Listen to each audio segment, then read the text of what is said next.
दोस्तों नमस्कार, आप लोग का ऑल इंडिया स्टडी में स्वागत है।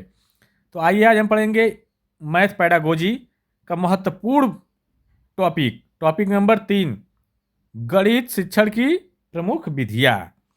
पहले हम इसकी थ्योरी को जानेंगे और उसके बाद हम क्वेश्चन को हल करेंगे, ठीक ना। तो आइए पहले थ्योरी समझ ले। थ्योरी बहुत ज़रूरी है। किसी भी पेपर में अगर थ्योरी आपको पता है तो आप कितना भी क्वेश्चन घुमा कर दे आप लोग आसानी से कर ले जाएंगे। और थ्योरी नहीं पता रहेगी तो थोड़ा कठिन हो जाता है, ठीक ना। रटने वाली बात नहीं, अगर समझे रहेंगे तभी किसी प्रकार का क्वेश्चन आएगा, उसको आसानी से कर ले जाएंगे। तो आइए हम पहले थ्योरी देखते हैं, उसके बाद क्वेश्चन हल करेंगे। देखिए, गतिविधि आधारित जो विधि कौन सी होती है, ठीक ना। गतिविधि आधारित विधि कौन सी है? तो इसमें देखिए क्या है, बच्चा करके सीखता है। इसमें क्या करता है, बच्चा स्वयं अपना करता है और सीखता है। जैसे खेल विधि से खेल खेल में सीखता है, मॉडल का प्रयोग करके सीखता है, ठीक ना। प्रयोग किसी चीज़ का करता है तो सीखता है। कार्य समूह के माध्यम से सीखता है, जैसे समूह में कार्य करके सीखता है। जैसे उदाहरण के लिए अगर मान लो जोड़ सिखाना है बच्चे को तो कंकड़ छड़ का प्रयोग करके सीखेगा। अगर भिन्न सिखाना हो बच्चों को तो कागज के क्या करेंगे, कागज मोड़ करके भिन्न भी सिखा सकते हैं, ठीक ना। ये विधि जो होती है, ये विधि जो होती है बाल केंद्रित होती है, ठीक ना। ये विधि बाल केंद्रित होती है। और गतिविधि आधारित विधि में डर कम होता है और अस्थाई विधि होती है, ठीक ना। यह इसमें अस्थाई अधिगम होता है, अस्थाई सीख होती है, ठीक ना। और देखते हैं दूसरा है समस्या समाधान विधि। समस्या समाधान विधि क्या है, इसको जानते हैं। बच्चों की समस्या दी जाती है, इसमें वे खुद हल खोजते हैं, ठीक ना। समस्या समाधान विधि में क्या होता है, बच्चों को समस्या दी जाती है, बच्चे समस्या का हल खुद खोजते हैं, ठीक ना। जैसे समस्या का समझना, ठीक, समस्या का समझना और योजना बनाना, समाधान फिर जांच, ठीक ना। समस्या में पहला स्टेप जो होता है समझना, ठीक। दूसरे स्टेप में हम योजना बनाते हैं, तीसरे स्टेप में हम समाधान करते हैं, चौथे में जांच करते हैं कि सही है कि नहीं, ठीक। समस्या समाधान गणितीय सोच का विकास करता है। क्या होता है, समस्या समाधान से क्या होता है, गणितीय सोच विकसित होती है, ठीक। आइए अब देखते हैं खोज विधि क्या होती है। ये सब क्वेश्चन बहुत जरूरी है, ठीक ना, जानना। खोज विधि में क्या होता है, शिक्षक सीधे नियम नहीं बताता। खोज विधि में क्या होता है, शिक्षक क्या करता है, सीधे नियम नहीं बताता, बच्चा खुद नियम खोजता है, ठीक ना। शिक्षक नियम नहीं बताता है, खोज विधि में बच्चा खुद नियम खोजता है, ठीक ना। जैसे कई उदाहरण देकर बच्चा गुणा का नियम खोजे। मतलब कई प्रकार के उदाहरण देकर के क्या करे, बच्चा गुणा का नियम खोजे, ठीक ना। इसमें क्या होता है, संकेत सीटेट जो बोलता है, संकेत में स्वतंत्र चिंतन होता है, ठीक ना। रचनात्मक होता है, समय अधिक लगता है। समय अधिक की बात नहीं होती है उसमें, सीटेट में, इसको गलत मानता है ना। यह जो खोज आधारित होता है विधि, इसमें स्वतंत्र चिंतन होता है और रचनात्मक होता है, ठीक ना। आइए अब देखते हैं आगमन विधि क्या है। आगमन विधि में क्या होता है कि क्या होता है, देखिए, पहले उदाहरण फिर नियम। पहले उदाहरण बताया जाता है फिर नियम, ठीक ना। जैसे उदाहरण पहले बताया जाता है कि आप किसी चीज़ को हल करने से पहले उसका उदाहरण बताया जाएगा कि इस प्रकार से ऐसे ऐसे करेंगे तो आप नियम को बना लेंगे। जैसे कह रहा है कि 2 + 2 बराबर 4 हो रहा है, मान लीजिए उदाहरण बता दिया। तो अब क्या करेगा, कह देगा कि n + n बराबर 2n। ये नियम बना लिया, ठीक ना। पहले उदाहरण है ये बताया गया, फिर उसके बाद नियम बना लिया गया। तो अब क्या करेंगे, एन का मतलब हो गया, एन पर कोई संख्या रखेंगे तो गुणा करेंगे आ जाएगा, ठीक ना। ये बात करने का मतलब है। ये जो बाल अनुकूल होता है, उदाहरण विधि जो होता है, आगमन विधि बाल अनुकूल होता है, छात्र केंद्रित होता है। इसमें समझ, ये जो होता है समझ आधारित होता है, इसमें समझ ज़्यादा आती है बच्चों को, ठीक ना। आइए निगमन विधि देखते हैं। निगमन विधि क्या है, निगमन विधि में पहले नियम फिर उदाहरण, ठीक ना। पहले सूत्र बाद में प्रश्न की बात करता है, ठीक ना। पहले सूत्र बाद में प्रश्न, इसलिए ये पहले नियम फिर बाद में उदाहरण। नियम उदाहरण, पहले नियम ही बता दिया जाता है 2n बराबर n प्लस n, ऐसे, ठीक ना। उसी का उल्टा है, पहले नियम फिर उदाहरण। यह सूत्र को पहले बताता है, प्रश्न को बाद में। यह अधिक शिक्षक केंद्रित, इसमें देखिए क्या होता है, अधिक शिक्षक केंद्रित होता है और रटने की संभावना भी हो जाती है इसमें, ठीक ना। आइए अब देखते हैं खेल विधि। खेल विधि क्या है? खेल विधि में क्या होता है, खेलों के माध्यम से गणित सिखाया जाता है इसमें। किसमें? खेल विधि में खेलों के माध्यम से गणित सिखाया जाता है, ठीक।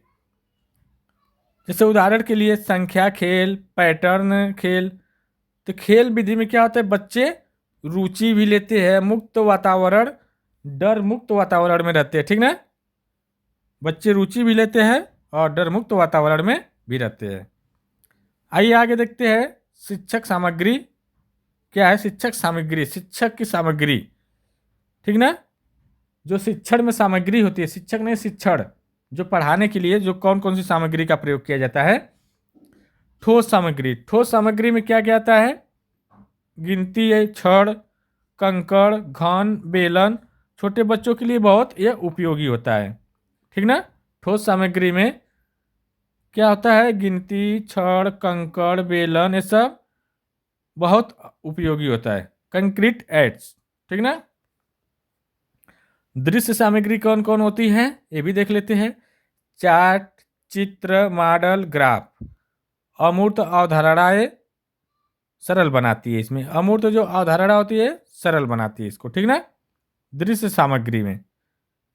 और श्रव्य दृश्य सामग्री कौन कौन सी होती है इसको देख लेते हैं। Video, animation, smart board.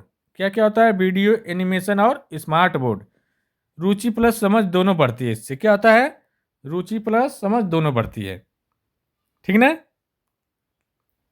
पहले वस्तु बाद में चित्र, इसका मतलब होता है, ठीक। एक क्रम क्या होता है, पहले वस्तु बाद में चित्र, ठीक।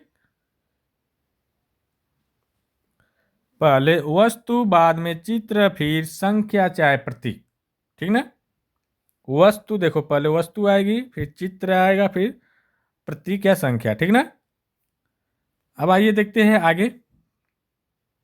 यह क्वेश्चन बहुत सीटेट में पूछा जाता है इस पर आधारित। अब शिक्षक की भूमिका क्या होती है। शिक्षक क्या मार्गदर्शक होता है, सहायक होता है, प्रोत्साहक होता है, ठीक ना। केवल बोलने वाला नहीं, ये गलत होता है, ठीक ना। क्वेश्चन में आता है शिक्षक क्या क्या होता है, मार्गदर्शक होता है, सहायक होता है, प्रोत्साहक होता है, ठीक। और देखिए गणित शिक्षण में क्या नहीं करना चाहिए। गणित शिक्षण में केवल सूत्र रटवाने वाली बात आएगी तो नकारात्मक हो जाएगा, निगेटिव होता है। एक ही विधि की बात करेगा तो ये भी गलत। गणित शिक्षण में कई विधि का प्रयोग होता है। डर और दंड, डर और दंड भी क्या है, ये भी नहीं होना चाहिए। तुलना भी नहीं करना है बच्चों की, ठीक ना। इतना होता है। अब देखिए हम थ्योरी पढ़ लिए, अब इसी के आधारित क्वेश्चन को हल करेंगे तो देखिए आप लोग को बहुत आसान लगेगा, ठीक। आइए क्वेश्चन हल करते हैं। एक शिक्षक भिन्न पढ़ाते समय पहले कागज मोड़ने की विधि जो गतिविधि कराता है, फिर चित्र बनवाता है और अंत में 1/2 और 1/4 जैसे प्रतीक लिखवाता है, यह किस दृष्टिकोण को दर्शाता है। देखिए क्वेश्चन कर रहा है कि पहले क्या कर रहा है, भिन्न पढ़ाते समय पहले कागज को मोड़ने की बात कर रहा है। जब कागज की मोड़ने की बात कर रहा है तो वह उदाहरण बता रहा है, ठीक ना। फिर उसके बाद क्या करा रहा है, उदाहरण बता रहा है, गतिविधि करा रहा है, चित्र बनवा रहा है, अंत में उसको बता रहा है, लिखने के लिए प्रतीक को बता रहा है। तो इसका मतलब कि सीपीए अप्रोच की बात कर रहा है, ठीक ना।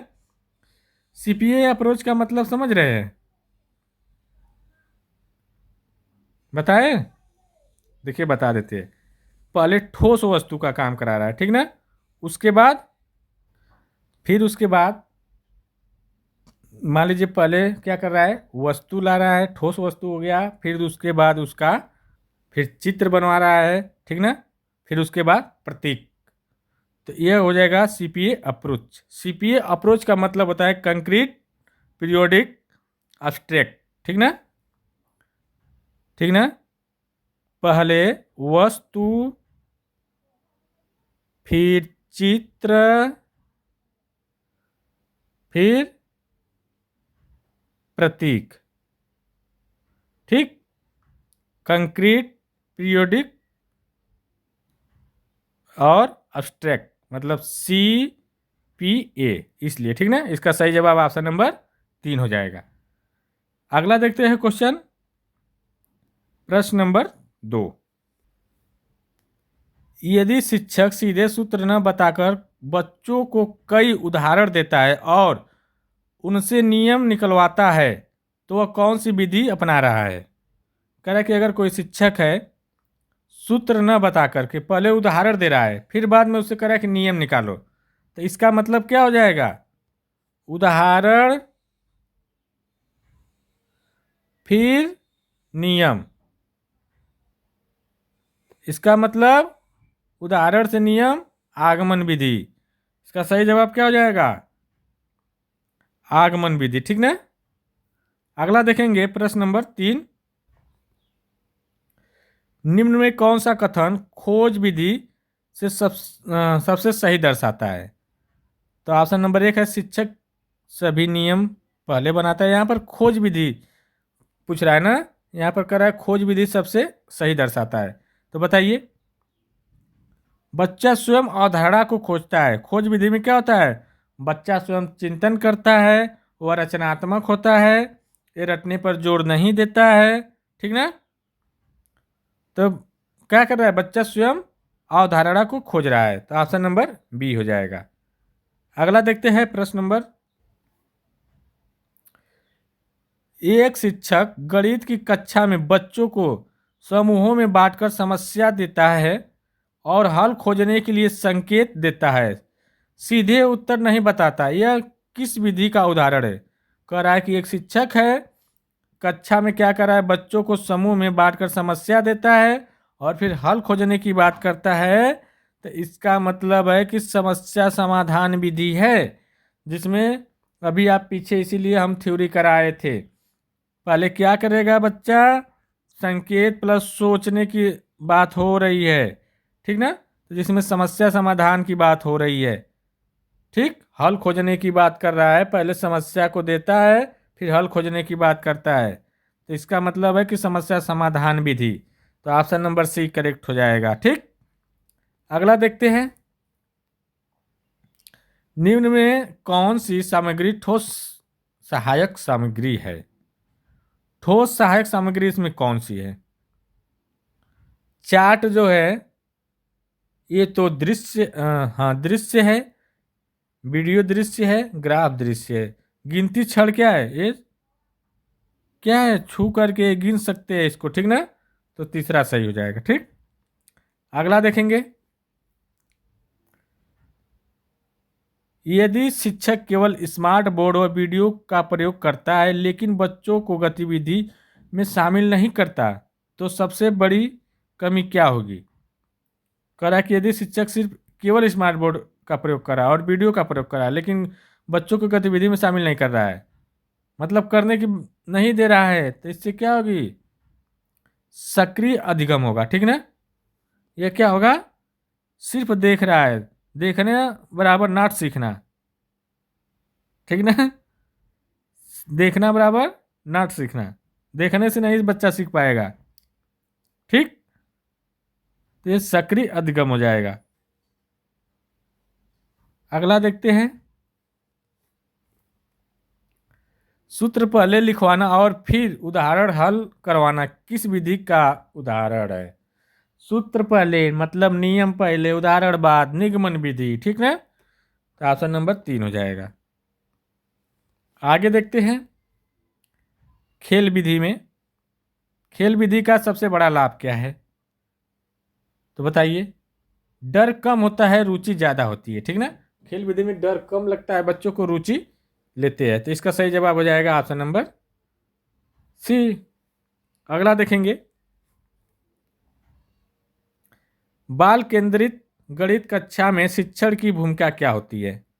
बाल केंद्रित कक्षा में क्या होती है? मार्गदर्शक होती है। ठीक ना। अगला देखते हैं, गणित शिक्षण में सहायक सामग्री का मुख्य उद्देश्य क्या है? तो देखिए, गणित शिक्षण में जो सहायक सामग्री होती है उसका मेन यही कारण होता है कि अमूर्त अवधारणाओं को सरल बनाने की बात करता है। ठीक ना।